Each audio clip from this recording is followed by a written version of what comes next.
ভালো। তো একটা লোককে পাঠালো, লোকটা গেল, লোকটা যাওয়ার পরে দেখতে পেল না, ঘুরে আসলো। খাদিজাকে এসে বলল যে খাদিজা আমি খুঁজে পেলাম না। তখন খাদিজা নিজে ঘোড়া নিয়ে চলে গেলেন, গাড়ে হীরার দিকে যেতে লাগলেন। যাওয়ার পরে গাড়ে হীরাতে গেলেন। এই সব কি এরা লোক, হায় রে হায় রে হায় রে হায় রে হায় রে, এরা মানে খালি চাইছে কি যে মজার কথা শুনতে চাইছে। এরা হাদিস কোরআন যে জাহান্নামের আজাব, কবরের আজাব, হাসরের মাঠের আজাব শাস্তি, এইগুলো যে শুনবে, শোনার পরে যে ভয় করবে, যে মরতে হবে, হিসাব দিতে হবে, জিন্দগির হিসাব একটা দিতে হবে, এইগুলো এদের কোনো শোনার দরকার নাই।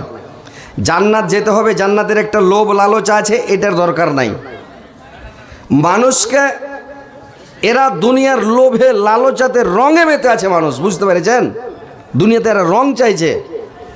এরা দুনিয়াতে ভালো চায় না যে আমি দুনিয়াতে ভালো আমল, ভালো কাজ, সৎ আমল করে যাব, তো আমি পরে মরার পরে সুখ পাবো, শান্তি পাবো, আনন্দ পাবো, ভালো থাকবো, এইটাই চায় না মানুষ। দুনিয়াতে লোভে পড়ে গেছে মানুষ, দুনিয়ার মোহে পড়ে গেছে। মোবাইল নিয়ে মানুষ পাগল, বাড়ি গাড়ি নিয়ে পাগল, বউ বাচ্চা নিয়ে পাগল, জাগা জমি নিয়ে পাগল। কিন্তু আসল যেটা কাজ, যেটাতে নমাজ পড়তে হবে, আল্লাহর ইবাদত বান্দি করতে হবে, আল্লাহ যে কারণে আপনাকে পাঠিয়েছে দুনিয়াতে, আল্লাহ যেভাবে আপনাকে এই যে নিয়ামতগুলো দান করেছে, কার নিয়ামত আপনি চলছেন? নমাজটা যে পড়বেন না, রোজা রাখবেন না, কার পায়ে চলছেন? কার চক্ষু দিয়ে দুনিয়াটা যে দেখছেন? যদি চোখ আল্লাহ কেড়েলে, জ্যোতিটা কেড়েলে, কি দিয়ে দেখবেন আপনি দুনিয়াটা? পৃথিবীটা কি দেখবেন আপনি? এত বড় একটা নিয়ামত আল্লাহ আপনাকে চক্ষু দিয়েছে, আর নামাজ পড়বেন না? আল্লাহ আপনাকে এত সুন্দর একটা মুখ দিয়েছে, আপনি কথা বলছেন, যদি কথা আল্লাহ জবানটা বন্ধ করে দেয়, কিছু করতে পারবেন? এত বড় নিয়ামত আল্লাহ আপনাকে দিয়েছে, আর আপনি নামাজ পড়বেন না?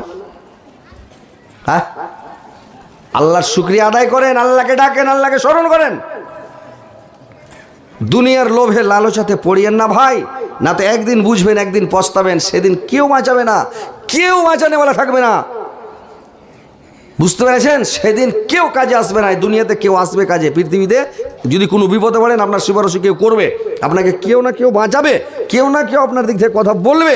কিন্তু কায়ামাতের দিন কোনো মায়ের লাল আল্লাহর সামনে কথা বলতে পারবে না, আল্লাহর বিনা এজেন্ট ছাড়া, আল্লাহর বিনা অর্ডার ছাড়া কেউ কথা বলতে পারবে না। আর দুনিয়া নিয়ে মেতে আছেন, দুনিয়ার রঙে মেতে আছেন। হাদিস কোরআন ভালো লাগছে না?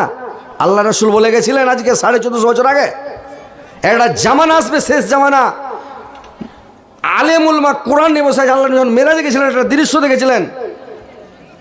দৃশ্য দেখে আল্লাহ রসুল জিজ্ঞাসা করেছিলেন, ইয়া জিবরাইল, এটা কি ব্যাপার যে একটা দৃশ্য দেখছি, এটার ব্যাপারটা কি বলুন তো? কিছু আলেম এখানে কোরআন হাদিস নিয়ে বসে আছে, ওইখানে কোনো ভিড় নাই, লোক নাই। আর এক জায়গায় দেখছে দারু মদের আড্ডাতে একবারে ভিড় লাগে, একবারে ভিড় জমিয়ে লোক বসে আছে। জিবরাইল বললেন, শুনেন নবী গো,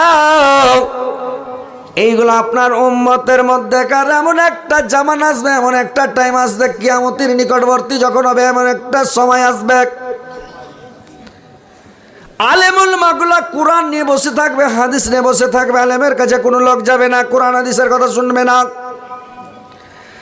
আর দারু মদের আড্ডাতে লোক ভিড় জমে দারু পান করবে, শরাব পান করবে, খারাপ কাজ করবে, গান বাজনার কাছে লোক ভিড় জমাবে, ভিড়ে বসে থাকবে, এরকম একটা জামানা আসবে। এইগুলা সব আপনার উম্মতের মধ্যেকার ওই নিশানাগুলো আসতে লেগেছে এখন, বুঝতে পেরেছেন? জালসাতে মানুষ হাদিস কোরআনের যদি ওয়াজ করে, মানুষ শুনবে না, বসে থাকবে না। গান বাজনা যেখানে হবে ওখানে ভিড় লাগাবে সবাই। তো কথা হচ্ছে, কথাগুলো মন দিয়ে শুনেন, বসে থাকেন, আলোচনা শুনেন, শোনার পরে আমল করেন, কিছু নিজের গুনাহ মাফ করিয়ে, কিছু নেকি নিয়ে, সোয়াব নিয়ে বাড়ি যাওয়ার চেষ্টা করবেন ভাই। কথাগুলো শুনেন। আপনাদেরকে যে আমি যে মাজমুনটা ধরেছি, কিছু শিক্ষা আছে এর মধ্যে বলে আপনাদেরকে আমি বলতে চাইছি, শোনাচ্ছি, কথাগুলো শুনবেন। আর যদি না শুনেন, বলার কিছু নাই, সেদিন আপনি অস্বীকার করতে পারবেন না। কিয়ামতের দিন যখন ধরে জিজ্ঞাসা করবে, কি তুমি কোরআন হাদিস শোনোনি? বলবে না আল্লাহ শোনেনি, বলে সিসি ক্যামেরা ফিট করে একদম পাড়াম করে দেখাবে, এই যে অমুকের পাঞ্জর অমুক জায়গায় বসেছিল, অমুকের পার্শ্বে অমুক জায়গায় বসেছিলে, এত টাইম এত তারিখ অমুক এত সেকেন্ড এত মিনিট অমুক জায়গাতে তুমি বসেছিলে, অমুকের পাঞ্জরে বসেছিলে, সেদিন অস্বীকার করতে পারবা? পারবে জি ভাই? সেদিন অস্বীকার করা যাবে না। আল্লাহর সামনে মাস্তানি চলবে না কোনো মায়ের লালের, সেদিন মাস্তানি ছুটিয়ে দেবে। এসছেন জালসা শুনতে, বসেন, কথাগুলো শুনেন, আমল করার চেষ্টা করেন ভাই, শুধরে যাওয়ার চেষ্টা করেন। রমজান মাসে আল্লাহ রাসূল রজব থেকে দোয়া করতেন যে আল্লাহ রমজানটা তাড়াতাড়ি আমার কাছে এনে দাও, তাড়াতাড়ি প্রবেশ করো রমজানটাকে, আল্লাহ যেন আমি আমার নিজের জীবনের গুনাহগুলো ক্ষমা চেয়ে নিতে পারি, মাফ করিয়ে নিতে পারি। রজব থেকে দোয়া করতেন, শাবানের দোয়া করতেন, আর তাড়াতাড়ি বলতেন যে আল্লাহ তাড়াতাড়ি রমজানটাকে আনো। আর রমজান যখন আসতো কথা ইবাদত বান্দেগি করতেন, কিন্তু মানুষ এখন ওইদিকে যায় না, বুঝতে পেরেছেন? তো যাই হোক, মানুষকে কোরআন হাদিসের কথা আসার হচ্ছে না, যতই শোনাবেন মানুষ শুনতে চায় না, বুঝতে পেরেছেন? তো কি করবে আলেমেরা, কি করে বক্তারাই কি করবে? তো যাই হোক, একটু বসেন, শোনেন, ইনশাল্লাহ বুঝতে পারবেন। আপনাদেরকে যখন বলবো ধ্যান দিয়ে শুনবেন, তাহলে ইনশাল্লাহ কিছু আসার হবে। শোনার পরে বাড়ি যা আমল করতে হবে। শুধু যখন জালসা শুনে মানুষ তাবলিগ জামাতে যখন যায় 8 দিন 10 দিন থাকে, 3 দিন থাকে, এক চিল্লা থাকে, তখন ওর ভোল্টেজ এত থাকেন, এক রিকাত নামাজ ছাড়বে না, কাজাও করবে না, ইদিক উদিক হবে না, মসজিদে জামাত সহ নামাজ পড়বে। যখন বাড়ি চলে এলো তখন ওর ব্যাটারি ডাউন হতে লাগলো, লো মারতে লাগলো, দিয়ে নামাজ ছাড়তে লাগলো।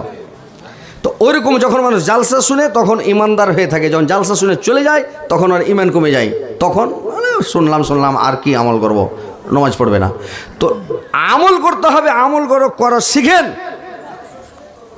না হলে আপনার ভবিষ্যৎ অন্ধকার হয়ে যাবে ভাই, জিন্দগিটা বরবাদ হয়ে যাবে, শেষ হয়ে যাবে।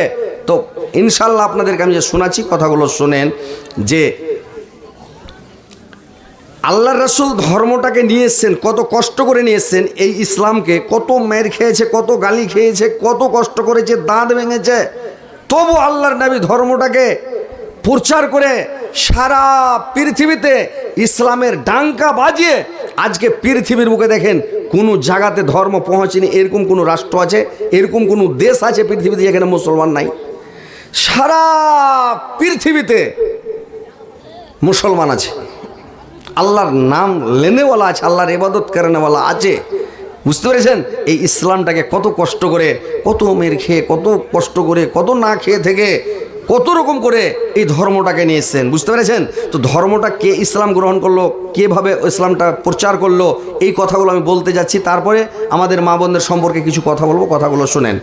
যে আল্লাহর রাসূল এভাবে যখন গারে হিরা থেকে বাড়ি আসলেন, জিবরাইলের সঙ্গে দেখা হলো। দেখা যখন হলো, আসার পরে আল্লাহর নবী মাড়িয়েছে, থর থর থর থর করে যখন কাঁপতে কাঁপতে কাঁপতে বিছানাতে শুয়ে গেলেন, আল্লাহর নবী আইসবেরে খাদিজাকে বললেন, খাদিজা আমাকে একটা চাদর দাও, একটা কম্বল দাও, দিয়ে আমাকে ঢেকে দাও। নবীজি বললেন, ও খাদিজা ঠান্ডাতে মর যাই জান চালিয়া, উড়াও চাদর যায়ের জীবন জ্বরের জ্বালাতে, ফুরকানে হামেদ নাজল হলো জিবরাইল দারাতে, ফুরকানে হামেদ নাজল হলো জিবরাইল দারাতে। আল্লাহর নবীকে কমল দিয়ে ঢেকে দিলেন, খাদিজা পাশে বসলেন, আর খাদিজা আল্লাহর নবীকে চেপে ধরলেন।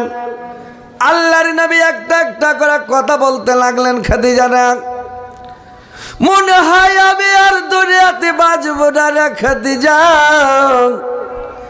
আমার দুনিয়াতে মনে হয় আর থাকবে না, মনে হয় আমি বাঁচবো না রে খাদিজা। বলে কেন স্বামী আপনি এত বড় কথা কেন বলছেন? বললে আমি যখন গাড়ি হিরাত গাছরা খাদিজা, যে লোকটার সাথে গাড়ি হিরাতে দেখা হয়েছিল ওই লোকটাকে আমি দেখছি, আমার ডান দিক থেকে একটা আওয়াজ আসলো আসসালামু আলাইকুম, ডান দিকে দেখছি কোনো লোক নাই, বাম দিক থেকে আওয়াজ আসছে, বাম দিকে দেখছি কোনো লোক নাই, পেছন দিক থেকে আওয়াজ আসলো আসসালামু আলাইকুম, পিছনে ঘুরে দেখছি কোনো লোক নাই, কোনো দিকে কোনো লোক নাই, আওয়াজ আসছে, আকাশের দিকে তাকালাম, আকাশে দেখছি যে লোকটা গাড়ি হীরাতে আমাকে চেপে ধরেছিল ওই লোকটা কুরসির ওপরে বসে আছে, পা ঝুলাচ্ছে। মানে জিবরাইল আলাইহিস সালামকে যখন দেখে নিয়েছেন এমন হয়ে ডরালছে, কাঁপতে কাঁপতে কাঁপতে কাঁপতে বাড়ি গিয়ে বলল, খাদিজা আমাকে চাদর দিয়ে কম্বল দিয়ে ঢেকে দাও।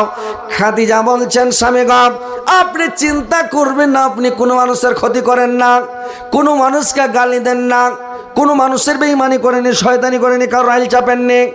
আপনি তো একটা ভালো মানুষ, আপনি আলামিন আমানতদার, আপনি তো মানে গরিব মানুষকে সাহায্য করেন, ইয়াতীমের মাথাতে হাত বোলান, মিসকিনকে খেতে দেন, আপনি বস্ত্রহীনকে বস্ত্র দান করেন, আপনি বিমারি লোককে সাহায্য করেন, অসহায় লোকের পাশে আপনি দাঁড়ান। আপনি এত ভালো মানুষ, আপনার কেন ভয় হবে? আপনি চিন্তা করবেন না। এই বলে খাদিজা সান্ত্বনা দিচ্ছে আল্লাহর নবীকে। আল্লাহর নবী শুয়ে আছেন, জিবরাইল আলাইহিস সালাম এসে তার কাছে বললেন, ইয়া আইয়ুহাল মুদাসসির, এ চাদর ওড়নেওয়ালা, এ কম্বল ওড়নেওয়ালা, কুম ফাআনজির, तुम उठ जाओ और रब का फकब्बर, তোমার রবের বড়াই বর্ণনা করো, তোমার রবের পবিত্রতা বর্ণনা করো, আর তোমাকে সে থাকতে হবে না। এবার যখন জিবরাইল বলল, জিবরাইল চলে গেলেন। আল্লাহর রাসূল কমলটাকে সরিয়া খাদিজাকে বলছে, খাদিজা তোমাকে একটা কথা বলতে চাই। বললে কি? বললে তোমাকে আমি বলছি, আমার কথাটা তুমি মানবে। খাদিজা বলল, কেন মানবো না স্বামী, আপনি তো একটা সত্যবাদী আলামিন আমানতদার, এত ভালো মানুষ, আপনার কথাটা আমি কেন মানবো না বললেন? বললে আপনি, খাদিজা বল, আল্লাহর রাসূল বলেন, খাদিজা তোমার হাতটা দাও। আল্লাহর রাসূলের হাতে হাত দিলেন। বললে খাদিজা তুমি বলো কালিমা লা ইলাহা ইল্লাল্লাহ মুহাম্মাদুর রাসূলুল্লাহ। সঙ্গে সঙ্গে খাদিজা কলমা পড়ে মুসলমান হয়ে গেল রে ভাই। এক নম্বরে খাদিজা কলমা পড়েছে, এক নম্বরে ইসলাম গ্রহণ করেছে খাদিজা, মুসলমান হয়ে গেল। আল্লাহর রাসূল একদিন বিছানায় শুয়ে আছেন, বিছানায় শুয়ে আছেন, চিন্তা ভাবনা করছেন আমি কার কাছে যাব, কাকে বলবো। আমাকে